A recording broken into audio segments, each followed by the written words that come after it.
Basically, I'm starting the fatherhood chapter of my life. We're not pregnant just yet, but we've moved to the Scottish Highlands. The reason why me and my ex split up is I told her to sit down and to write down like her goals. And I wrote, you know what, I want to move to like a big city. You will not find this kind of woman who will fit with this lifestyle in a big major city. Why? The women who are in the big cities are their glorified Instagram prostitution. I actually want to have a few like sleepless nights. I want to have a few like sleep deprived nights where I stay up late. Bro, for the last few years, I've went to sleep at 7, 8 p.m. You couldn't imagine the amount of like parties and social events and dinners that I've missed. I know what goes on in these parties. And the issue was that the girls that I was meeting from these places, just like I was as well, were all low quality. It's a low quality place to be. I wanted to be super social. I wanted to have some late nights where we stay up and we're social and there's a party that we go to and everything. But she saw it, and I'm not gonna lie, like I could see how like offended she was, where she was quite like pressuring. She was like, wait, you want to do this? Oh, you want to do that? You want to stay up late, but that's unhealthy. Those party girls, like the party low quality degenerate TikTok type of girls, they are attracted to the party low quality degenerate TikTok type of guys. Fine, like trash can stay with trash. Because for hers, she wrote that she wanted to do more of the things that we were currently doing. It's wholesome as fuck, and you know that she's an awesome girl for that. She doesn't want to be around like, you know, like party girls and whatever. I just realized like we're actually going into 2 separate seasons right now. Fine, like trash can stay with trash. This is gonna sound weird. You need to be hit in the face. I will repeat that again. As a young man, you need to be hit in the face consistently. But the problem is that when you define your moral system around an aesthetic, it needs to be witnessed to have value. And when he got to the countryside, there and was he no didn't one to have that witness constant him. affirmation from the social community. Would you like to know more? Hello. Hello, Simone.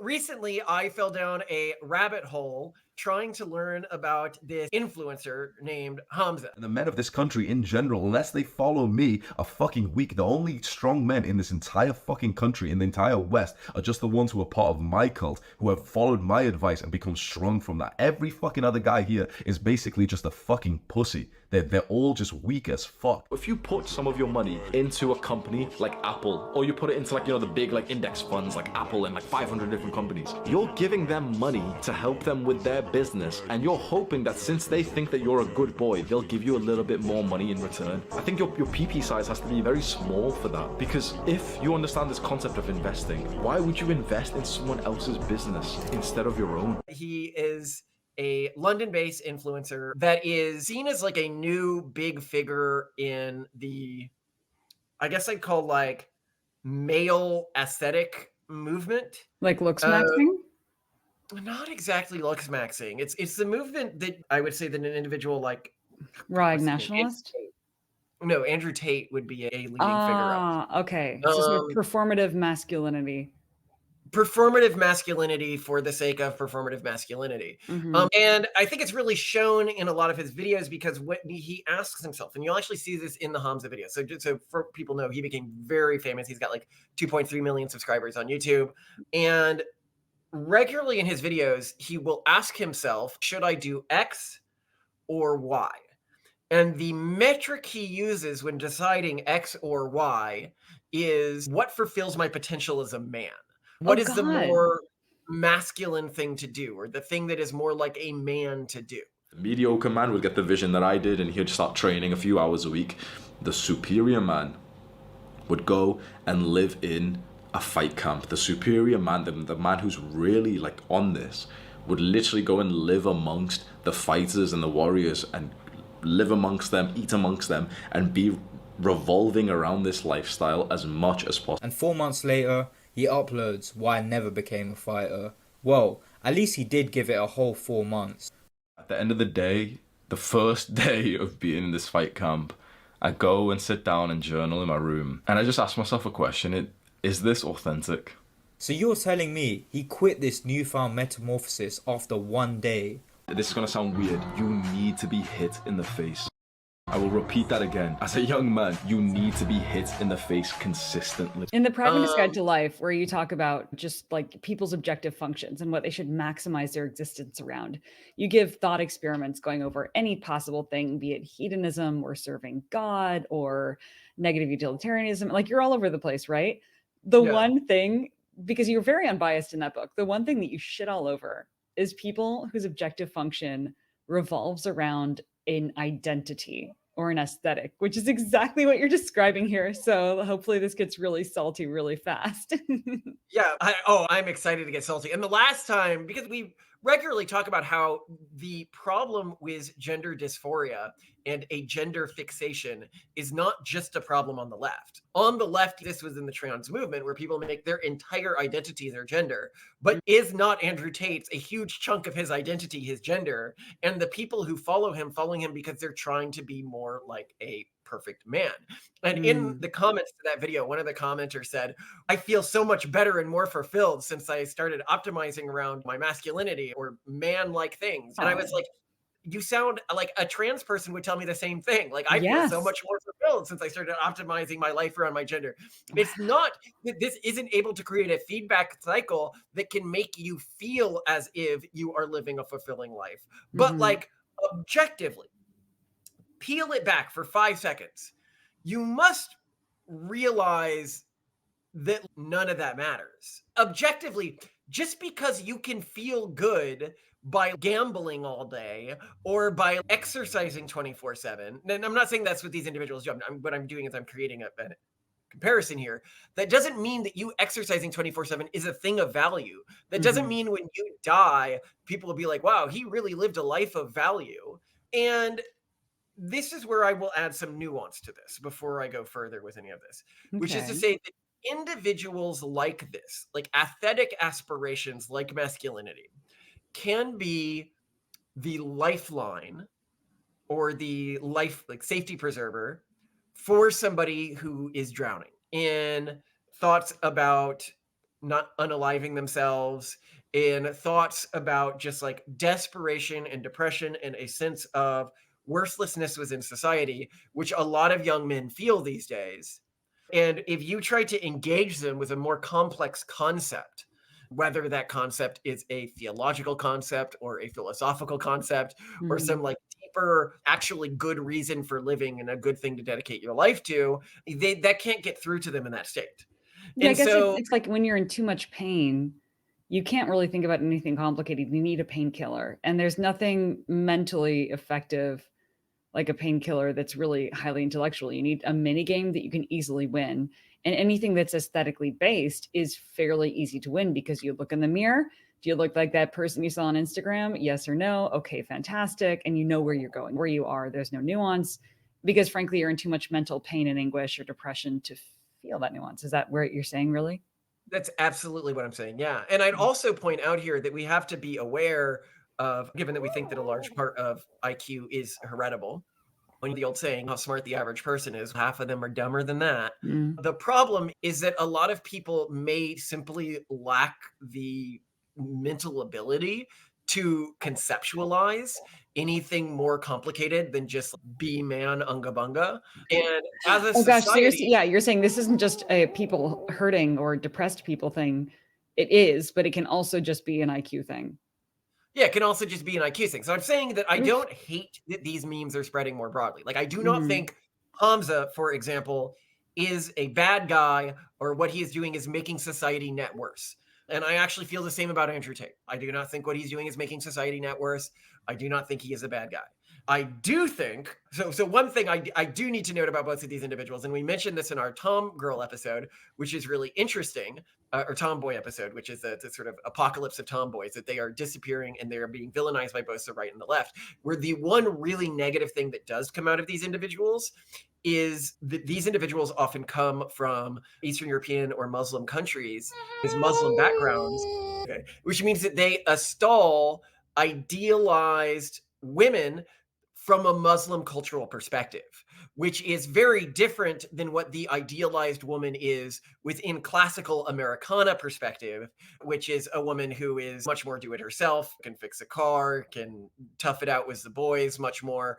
And if you want to see our big arguments around that and all of the citations around that, you can just go to that episode. I love it when people, in response to that other video, were like, no, Andrew Tate isn't extolling a Muslim view of femininity and gender relationships. And then a few days later, he puts out this tweet, which we've actually done a full video on that'll go live soon, where he is saying the solution to demographic collapse is polygyny, that men need to take multiple wives. If you are so brainwashed that you don't understand that his entire view of gender is just a Muslim view of gender, I don't know what to say to you. You're a brainwashed simp.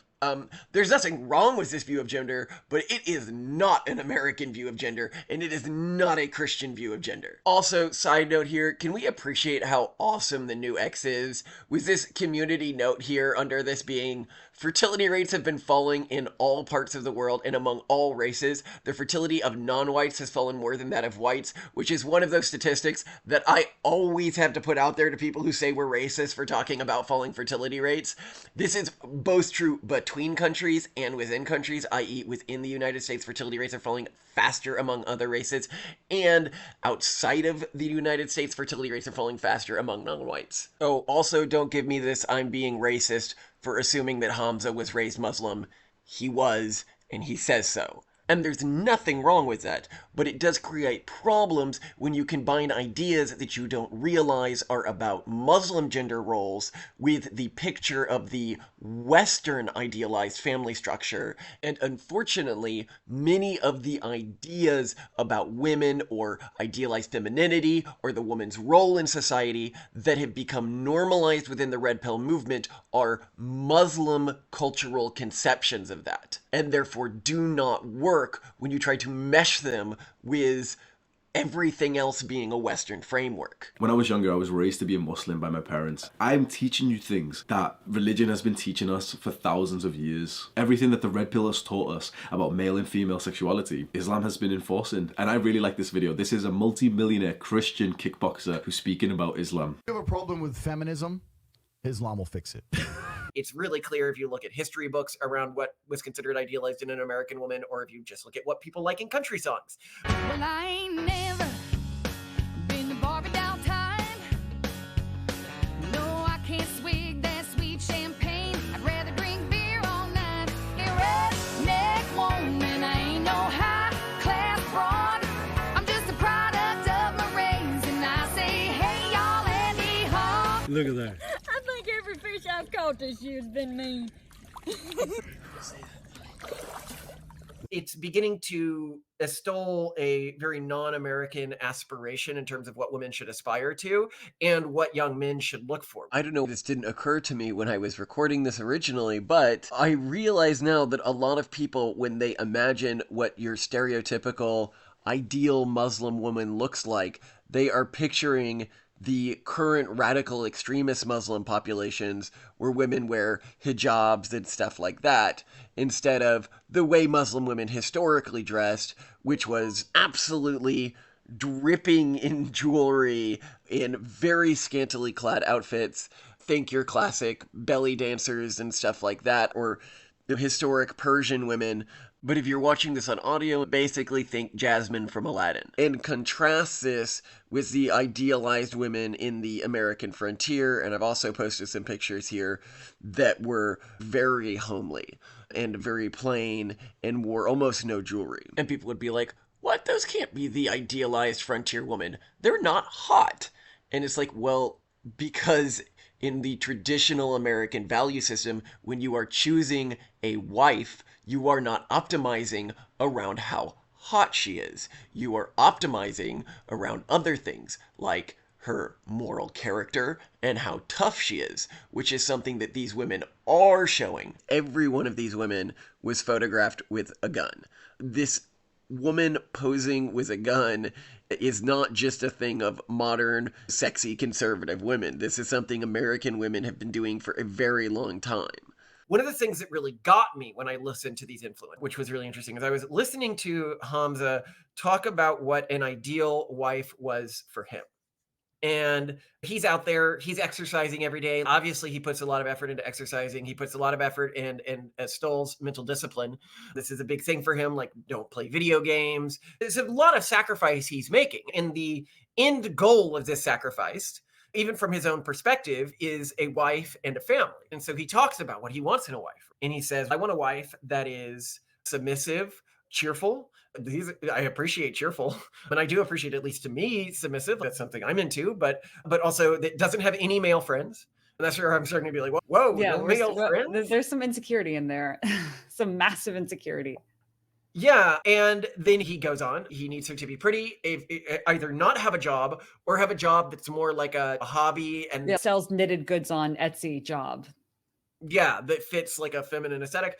And I hear this and I'm like, I would hate being married to that woman. It seems like people who do this, like if you follow the full Andrew Tate thing or you follow the full Hamza thing and you become this like giga Chad, right?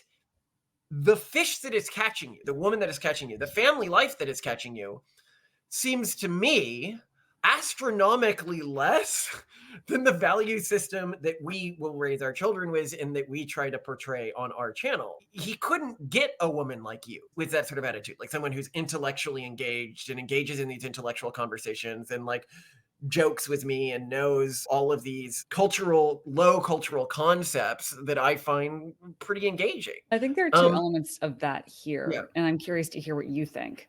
One element I think is insecurity, that they wouldn't want a wife like that because I think either fear that a wife like that would get too big for their britches and then start making lots of demands and ultimately leave them or make their life really complicated and divorce rape them and all of that. I think the other part of it is given the nature of who they are, per what you're saying about lures and like the kind of fish they're catching, they haven't met these women. They just don't know they exist. And I don't think they believe that they exist. If that well, because they wouldn't, like, you wouldn't engage with one of these guys, like the nerdy. I've not met girls, anyone like this before. and you wouldn't be. I was interesting. So I showed Simone some of his videos, and she goes, "Isn't it interesting that so many of the men who go for this ultra masculine identity, to you, came off as preening and effete?" So for people who don't know what effete is, that means they come off as effeminate and very obsessed. When she says preening, like very obsessed with their looks and stuff like that. Preening is typically a word that people learn when they look at male birds grooming themselves, just sort of sitting there making sure their feathers are all fluffed out the right way, that kind of thing.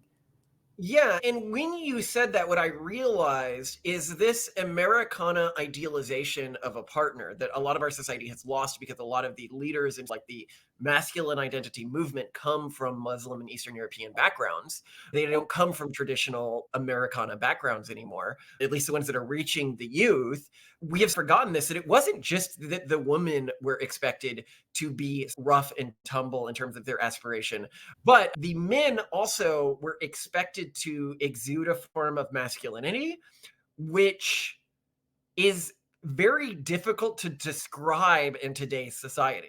Where to you, when you looked at individuals like that, they came off as effeminate to you.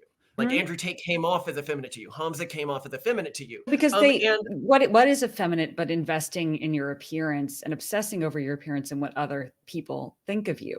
That is an inherently feminine thing. And it is also very clearly an obsession of these people. They do invest a lot in their appearance and also in what other people think of them.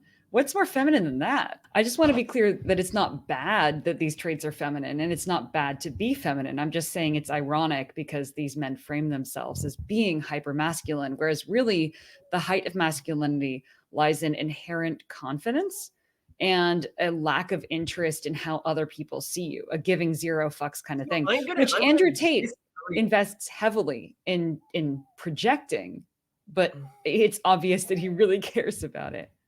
I'm going to disagree with you here. I just think it's different cultural ideals here. Really?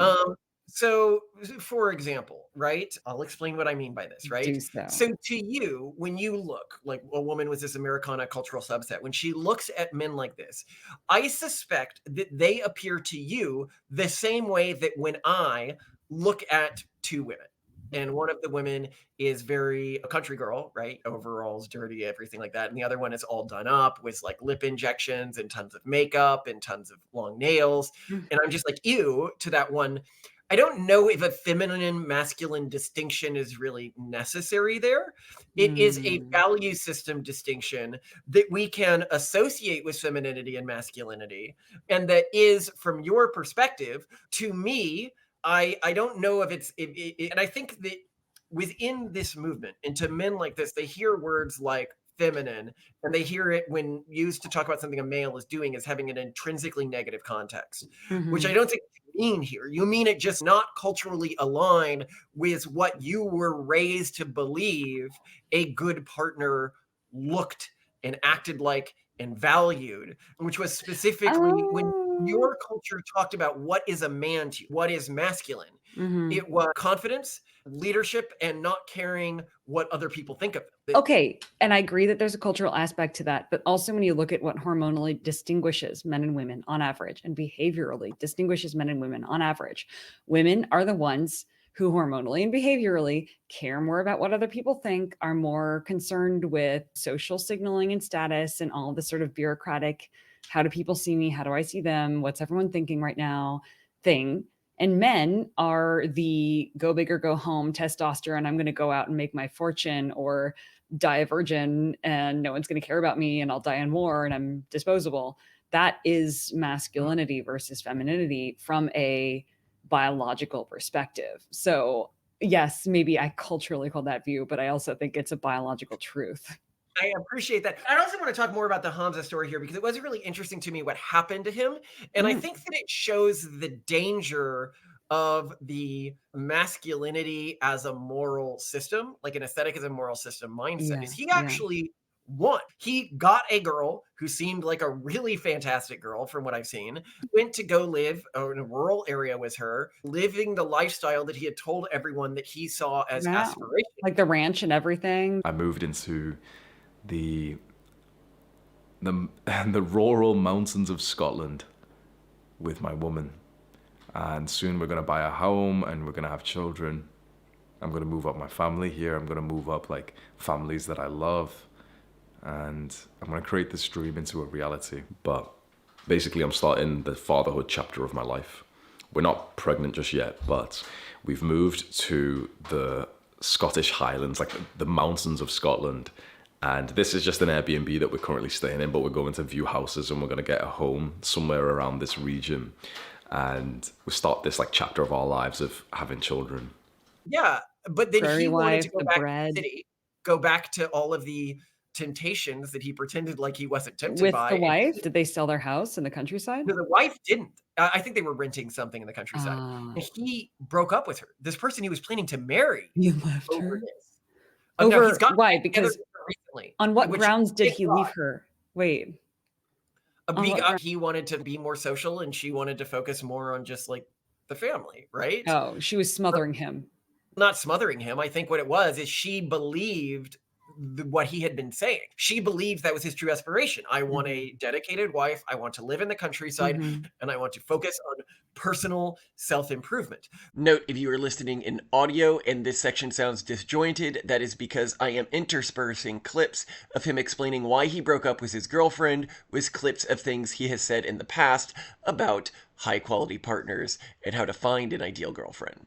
The reason why me and my ex split up is because we did this little exercise together where I told her to sit down and to write down like her goals and the season of life that she wanted to get into. For the next few months, what kind of life do we want to live?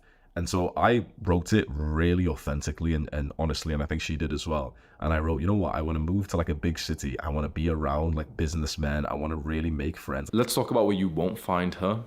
You will not find this kind of woman who will fit with this lifestyle in a big major city like London, Dubai, Miami. Why? Because the women who are in big cities, imagine you move to a big city, there's certainly more women there, but quantity does not equal quality. The women who are in the big cities are there for one major reason. They are grinding. It's like as glorified Instagram prostitution. I actually want to have a few like sleepless nights. I want to have a few like sleep deprived nights where I stay up late. Bro, for the last few years, I've went to sleep at 7, 8 p.m. You couldn't imagine the amount of like parties and social events and dinners that I've missed. So the girls that I have dated previously have always just been these sort of like party hookup girls. They were just like in parties, just like sucking dick. Because I know what goes, bro, I'm the guy who's getting his dick sucked in the party. I know what goes on in these parties. And the issue was that the girls that I was meeting from these places, just like I was as well, were all low quality. It's a low quality place to be. I know that's probably not what you've wanted to hear because you got so excited when I just started saying, I used to these girls. But the truth is, like, the casual sex lifestyle brings instant gratification, Jeffries, to it. Like, people who you don't actually want to be around. I wanted to be super social. I wanted to have some late nights where we stay up and we're social and there's a party that we go to and everything. And I'm not gonna lie, I don't want to say a bad word about my girl. I really can't, about my ex. But she saw it, and I'm not gonna lie, like, I could see how like offended she was, where she was quite like pressuring. She was like, "Wait, you want to do this? Oh, you want to do that? You want to stay up late? But that's unhealthy." This pursuit has actually made me less attractive to those party girls. Like the party, low quality, degenerate TikTok type of girls. They are attracted to the party, low quality, degenerate TikTok type of guys. Fine, like trash can stay with trash. Because for hers, she wrote that she wanted to do more of the things that we were currently doing. She wanted to get more into the sort of wild, detached away from people. Whilst that sounds, it's wholesome as fuck, and you know that she's an awesome girl for that. She doesn't want to be around like, you know, like party girls and whatever. I just realized like we're actually going into two separate seasons right now. Fine, like trash can stay with trash. This is gonna sound weird. You need to be hit in the face. I will repeat that again. As a young man, you need to be hit in the face consistently. But the problem is that when you define your moral system around an aesthetic, it needs to be witnessed to have value. And when he got to the countryside, there and was he no didn't one to have that witness constant him. affirmation from the social community and everything like that. Well, why didn't he just post his life like Ballerina Farms and everyone else who goes out trotting? He did do that to an extent, but I guess it wasn't enough for him. Like, I'm actually confused as to why he left her or why the city called to him that much. But I will say that people with different cultural values, many of them actually struggle to live in rural environments because rural environments offer a completely different set of reward mechanisms for an individual. Think about you and me as an example here, right? You thought you would hate living in a rural environment when I was first like, we should do it for cost reasons. And then you got out here and you were like, oh my God. Like recently you were telling me, I was like, what can I do for you? I wanted to do something nice. I was like, can I upgrade your mattress? Can You're I, so perfect. fix a part of the house? Can I do something outside or buy you something? Because she just had a kid. And I was like, you deserve some sort of a push present. I go, do you want more jewelry? And you go, I have all the jewelry I want. You're like, she had a set number of jewelry that she wanted, like at the beginning of our marriage. And you just went and got it all. And now she doesn't want any more jewelry. She's like, I don't want any more jewelry. I don't want any more clothing. And I was like, Lynn, what do you want? And you go, the only thing that I want is, and everything that I think about, like luxury for me is not having to worry about losing the lifestyle we have today. Not having to worry about losing the house, not having to worry about losing and we've paid off all the debt on our house and everything like that, which isn't even a sound financial decision. We just did it because it made you feel safer. You did it to humor me because it makes me feel safer. And so we had a super low interest loan from like during COVID and everything like that. But she's like, no. I know. So I did that. They're going to hate me for this. But still, now it's about getting income streams that we don't need to leave the house to go get. But it was interesting to me that this is your heaven, this rural environment now, and you didn't even know it. You created my ideal life, and I never would have expected it. Sorry. Which is interesting for me is that I think that what might have happened with him is someone that may have been culturally and genetically optimized for a urban environment put themselves in a rural environment and realized that while it may have fit certain like trans-cultural narratives about masculinity, it didn't fit his narratives about masculinity. Here's another potentiality though, is perhaps his primary value, like what made him feel validated and what made him feel like he was bringing something to the table, was this more in-person socializing, being witnessed thing. And taking a life in the countryside removed his ability to feel like he was something special and something high status.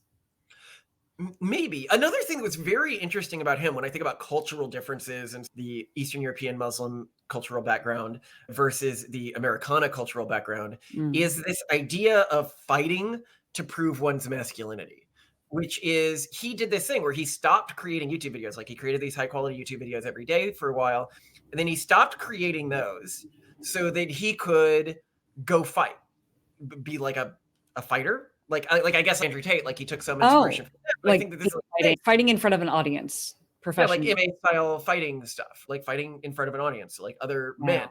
And what is interesting is this is really popular within that segment of this movement, so much that I saw this convergence here. And yet within traditional Americana, it's typically not considered a masculine thing to go out and fight other men. And I suspect that the reason is, if you were going to ask me why, is because in traditional Americana environments, what would be seen as masculine is like hunting, fishing, things that allow you to survive. But Mhm. in a survival frontier environment, picking fights is going to get you and your family dead. Yet it Like, actively detracts from your survival and productivity. yeah, it's a very dangerous thing to do. But when you're in a structured city or military environment, picking fights can be a useful sort of theatrical thing that you can do. Yeah, I think it's an environmentally based means of attaining status. If you are in a densely populated environment where you are not capable of gaining independence from a resource perspective, fighting within those bureaucracies or within those small dense cities probably enables you to access better resources, better women, better Yeah. I also bunks, think that whatever it might fighting be. probably is elevated within tribal environments, Mhm. where you have tribal groups and they are basically testing males as Who's active going to be the warriors alpha? because Yeah. they're at war with different tribal groups, which is Mm, not something you had in Americana frontier environments. You did yeah. not have frontiersmen they didn't function as tribal groups like that. You would have Mhm. people who would try to defend their family, but it was usually with weapons. Sorry, when I say weapons, firearms, right? Mm. You wouldn't Well, have and a if anything, you benefited from with anyone with whom you could communicate, you benefited more through trade and mutual understanding than you did from trying to fight or compete. yeah. Another thing that he elevates that I found very interesting, especially in regards to the quote unquote reward that he is after when he talks about his ideal woman, Mhm. was that you need to be in frame 24/7. Like this is something that he often extols as a concept. Sorry, people who may not know red pill jargon. Being in frame means that if you are married to someone, you basically can't joke around with them. You can't show them who you really are. You can't You be can't show them silly. vulnerability. Feminine women are only attracted to men who are like stoic, cold rocks, even though they don't want to admit this. Because if you break that down, you're no longer the guy that she actually fell for. And she loves you, so obviously, she'll stay and she still really likes you and everything. But here's the brutal part. There's another guy out there who's still speaking to her like James Bond. She walks past the guy who's still been getting like his haircuts every week or every 2 weeks, and she can't help but to feel that sting, that shock of attraction that she used to have with you, but now in another guy. And you're like the good old faithful beta male. I'm just this fucking goofy guy who's making high-pitched like noises and like laughing next to her the same way that I would with my male friends. We need to make this clear to each other, and I hope you can learn from my lesson. Don't act in front of your girl like you would with your boys. When you're with your boys, you probably can relax fully and speak however you want. You're not trying to sexually attract them, so you don't need to have like a low, deep, like present voice. You can just speak and goof around, laugh really loudly and everything. But when you're with your girl, you should see it as always like a moment of attraction, even when you know you've got her. Never think that your woman is like 100% yours. And here is what he was saying before sucking at the teat of Andrew Tate style content. But when it comes to the dating tactics, which say, okay, act like this, don't talk so much, that's when it can get a little bit tricky. Like we said today, it makes you act like the stereotypical Chad who's cold and avoidance. And when you do that, and it's not the authentic version of you, which if you've watched this much of the video, that's not who you are. This is going to sound weird. You need to be hit in the face. I will repeat that again. As a young man, you need to be hit in the face consistently. It's basically can't like being in anymore. character as an actor 24/7. So if your role in the relationship is to be the hyper masculine dominant partner, you do not get to at any point break that character, meaning you cannot be vulnerable. you cannot be relaxed, because that would ruin the underlying framework of that relationship. Yeah, and I found that really fascinating because I can't imagine, do they think that that actually would work? Like that you could be married and be like that 24/7 and that would be like something to fight for? Part of me wonders keeping- if frame is really more a misunderstanding of genetics and culture. Some men see that there are relationships in which men are proto-abusive, highly dominant, always angry, always very heightened in terms of their aggression. And they assume that is just the way you're supposed to act, when in actuality, there is a subset of men from different cultures and of different genetic makeups that are just naturally that way. So really, Yeah. there shouldn't be no such thing as maintaining frame. There should be optimizing around your hormonal and genetic propensities. But it's just a misread. No, What no, do you no. think? Yeah, no, I think that you're right about that. So Like I see this, for example, in female spheres, where there's all these little memes that come out here and there about like super healthy, like clean girls and that girl and like fitness girl and all these things, where there are influencers who demonstrate it, who just are it. They just have the good skin. They just like to eat healthy and exercise and whatnot, or they just like to be whatever it is this type of trope is. And then there are the people who try to become that because they believe it is something you can become. And it's an adoptable lifestyle. And they, in their attempts to maintain frame, completely fall apart. There's Well- one YouTuber, for example, who detailed her process of glowing up, where she like tried to become one of these like healthy, aesthetic, beautiful influencers. And she Mhm. just filmed herself working out and eating well and doing all this stuff. And she completely fell apart and broke down because it's not her. It's not what she could ever be. And I think that happens a lot with this masculine ideal of maintaining frame. They're looking at this totally different culture that they're not well suited to. And if you have to maintain frame in anything, it's not ever really going to happen for you. It's Well, going to cause problems. not just that it's not going to happen, it's not worth it. Mm. If what you are after is a happy wife who you enjoy being around and a happy family, like if that's the goal that you need to be in frame to get, if you are only able to maintain that goal while living a life in frame, then the goal probably isn't worth it. Especially if you're attempting it for any sort of a self-fulfillment reason. Because you can't really, I think, meaningfully improve the core of who you are if you know your end state is just going to be an act. It's not a desirable thing that they're fighting for. I think that they Here's something where I want to distinguish this, though. thought about it. How can we distinguish between a choice to behave a certain way, to lean into a certain tendency, and a choice to maintain frame? For example, I do think that there's a meaningful difference. I just don't know exactly where to draw the line. You and I decide to be happy about life, to be grateful, to see things as funny instead of frustrating. Whenever we have the ability to go that way, we go that way. And that could be seen by some as maintaining frame, that we choose to be happy-go-lucky, that we choose to do harder things or see mishaps as funny. How is that different from someone who always tries to lean in the form of male dominance and aggression?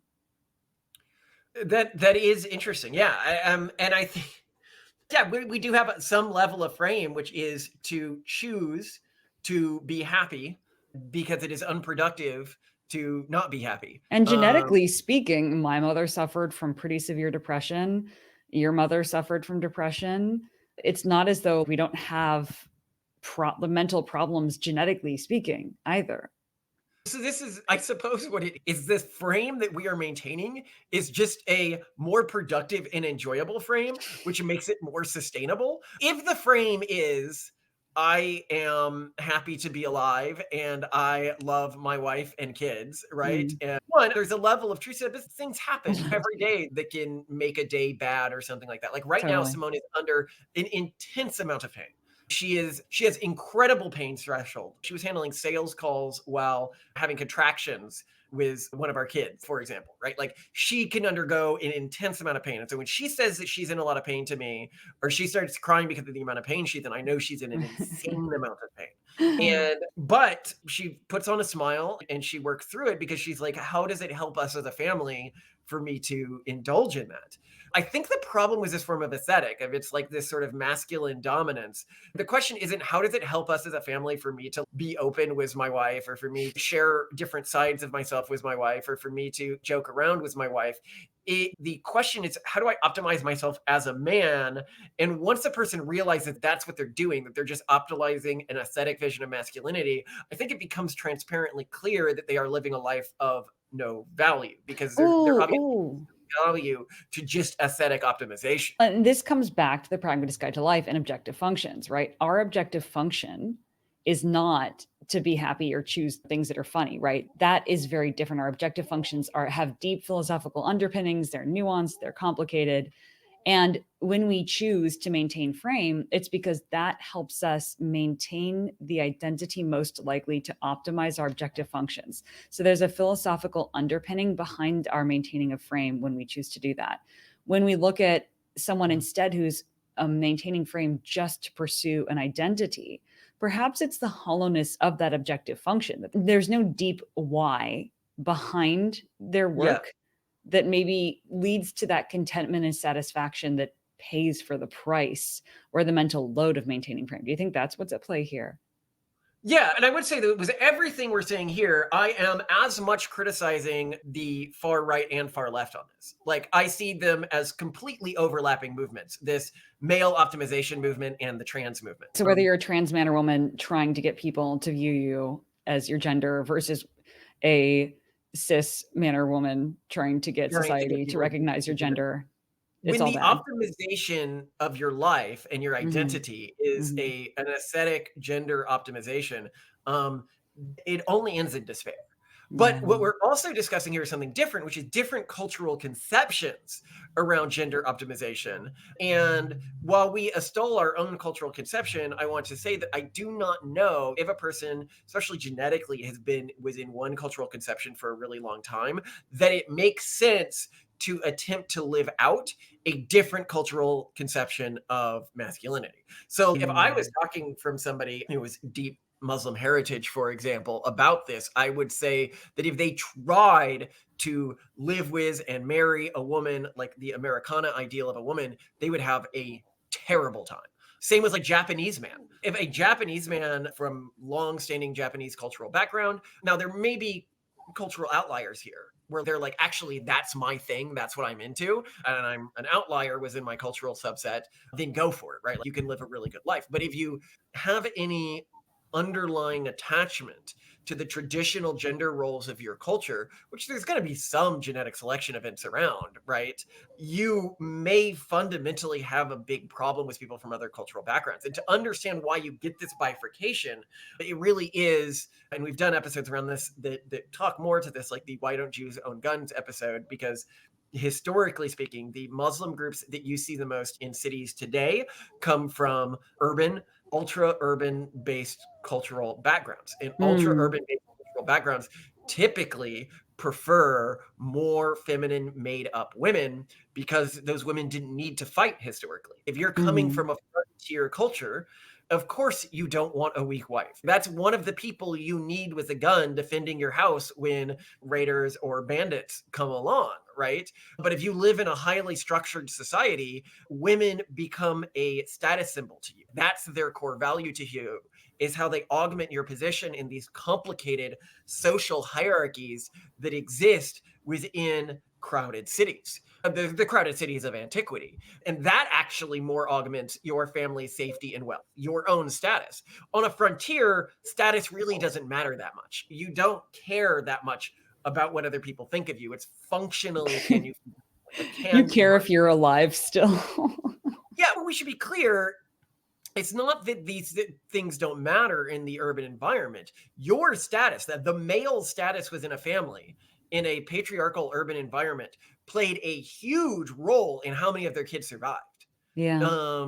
In environments where kids died often from diseases and stuff like that. And this is why within these urban environments, you often get a lot of negative views towards things like dogs, for example, which is why you have such negative dogs within traditional Muslim cultures, because they're just not, they are disease vectors, basically, if you're in a large urban setting. But if you're from a rural culture, like, dogs are a necessity to survive often. Yeah. And they're not around corrupt sewage systems and gross human density that would make them disease vectors. So don't worry about it. Yeah. And you're not going to get, you would get in urban environments, in a culture that had been in urban environments for a long time. We don't think about this in modern times, but rogue dog packs were actually a major problem. In cities? They would kill people, kill kids. Oh yeah, God, feral dogs. that's We don't have terrifying. feral dog problems anymore in our society because modern technology and everything like that. But feral dogs were a huge problem in antiquity. They were not a problem in frontier contexts, though, because they'd be killed by wild animals. The bear was much more dangerous than a dog, which is, I think, really interesting in terms of how you get these different cultural perceptions as to like why they like the done-up women with all the jewelry, whereas people from this culture don't done-up women with lots of jewelry. But I think what it reminds us of is when you define something like masculinity as a thing of intrinsic value or femininity as a thing of intrinsic value, what you forget is that there isn't a uniform masculine definition or idealization. There are different iterations of what it means to be the ideal feminine or the ideal masculine, depending on what your culture was optimizing for in a historical context. And it's not like rural good, urban bad. They're just different optimizations. And the best I can say, if you're trying to define good and bad, is what works best for what you are attempting to optimize with your life, which ideally is something more than just an aesthetic. If you're talking about like base level humans, you're looking at something like very base level, like humans just barely surviving. It's feed your family. That's what you're optimizing for, is basic safety. Then I think you get a level above that, and it's No. What I think you're missing is before someone can even think about taking care of their family, they're thinking about taking care of themselves, like putting you on an oxygen mask. And when you turn to self-care online as a man or a woman, it often dovetails really heavily with performative masculinity or femininity. So I think part of this is a trap as people try to get their basic oxygen mask on mentally, if that makes sense. No, I agree with you. And I think that builds on what I was saying, which is to say, if you're talking about, because there's various different models for what does it look like on a person's path towards like mental health, or as you move up civilizationally or individually in terms of a building oneself's journey. And there's various models for this. Some of them are very stupid. I might do an episode on them. But I think that it is true that if you're talking at a base level, what people optimize for is just feeding themselves. Then there's aesthetic optimization. And I think when you get above aesthetic optimization, you have people optimizing around cultural systems and cultural value systems, which I think is an order above aesthetic optimization. And then I think at the highest level, it is people who are optimizing around a thing that they believe has intrinsic value in the world, something of true good that they have defined for themselves. And this is the core question of the Pragmatist Guide to Life, is like, how do you think about that question? How can you explore these various systems? And we try to do it in as an unbiased question as manner as possible, very different from this podcast. And it's $1 if you want to check it out on Amazon, and it has an audiobook if you want to check it out. So I do recommend it if this is something that you have ever personally thought about. Is I don't have a thing that I live for. You probably should, because it helps sort of everything downstream. People who know what they live for and what they want from life are always going to, in terms of mental health, and often in terms of career success, outcompete individuals who have an aesthetic optimization or just a purely cultural optimization. And each one of these systems typically outcompetes the one below it in terms of efficacy. But anyway, I absolutely love you, Simone, and I love our new daughter, and you are spectacular. The perfect I one. love you too, Malcolm. And so does Indy. All right, I'll go feed her. I love you. Love Thank too. you. Those were fun conversations. Oh, I thought these were great. Yeah. I always like it when they're good, and you're fantastic. So entertaining.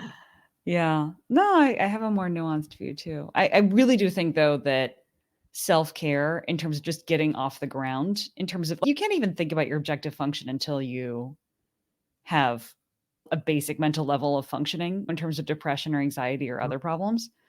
And I do think that when you go to self-care and let's just get my life in order, let's just make sure I'm not like super fat, super sick, whatever it might be, super depressed, you end up in these masculinization, feminization, identity optimizing pipelines, because that's what you're going to find on social media. Because obviously someone who's going to be selling fitness or health, mental health, physical health, whatever it might be, is probably also selling an aesthetic. And so you just get trapped into that whole, whoever has a life coach suddenly decides they want to be a life coach problem. Yeah, So that's what's happening, in my opinion. But it's actually very interesting when somebody's deep in this, because read some videos of like people who were critical of Hamza, and they basically, in their worldview, they saw two optimization functions. Either you were optimizing around an aesthetic ideal like masculinity, or you were optimizing around pure hedonism. And they even those were the two occurred to things. that there could be different moral systems than just those two, which I think shows how mentally degraded the population has become. Ooh, yeah. Yeah, no kidding. I guess that's what happens when you let go of religion, right?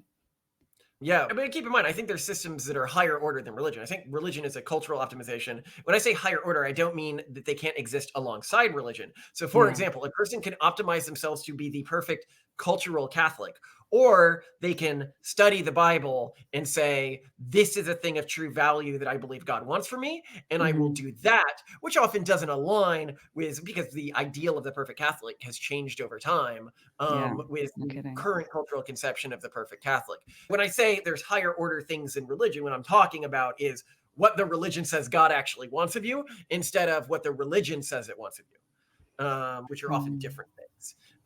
Interesting. Yeah. A great example, if we're talking about Muslims here, is like the Shia-Sunni split. Within most Muslim conceptual frameworks, there isn't actually a Shia-Sunni split. This is a human thing, right? Yeah, like it's a bureaucratic conflict and not a theocratic conflict. Yes, a bureaucratic and not a theocratic conflict. And so some Muslims optimize themselves around being Sunni or Shia instead of optimizing around what Allah wants of them. Yeah. Anyway. Big mistake. Big mistake there. Yeah. Love you to death. Love you too. All right. Have fun talking with your dad. Want a girl who's obsessed with you? I'm gonna teach you some fucking truthful, like somewhat dark shit, but you want a girl who's obsessed with you, bro? Make her feel all the emotions possible. Make her cry. Make her happy. Excite her. Scare her. Make her feel any emotion possible. Disgust her. Make her angry. Make her so happy. Make her like so happy she cries.